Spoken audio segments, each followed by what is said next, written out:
In this video, I'm going to show you how to download and install the latest version of Razer Synapse 4 in your Windows 11 PC so you can manage your keyboard and mouse. So to download it, first you just need to open a browser, and in the Google here you need to search for Razer Synapse, and for the latest version you just need to choose the link of Razer Synapse 4, click on it, and then just go down, and here you'll find the option of download now. So just click on download now, and it will start to download on your PC.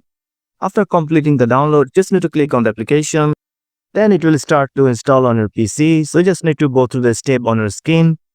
Then just click on continue. And after that, make sure you have chosen the Razer Synapse 4 option here. And now just click on install. And you can also install the Razer Axion, but I'm just going to skip that part.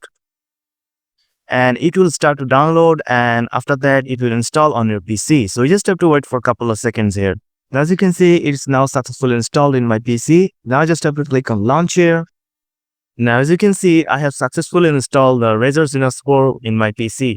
So that's it guys, this is how you can download and install the latest version of Razer Synapse 4 in your Windows 11. So if you found this video helpful, please subscribe, and thank you for watching.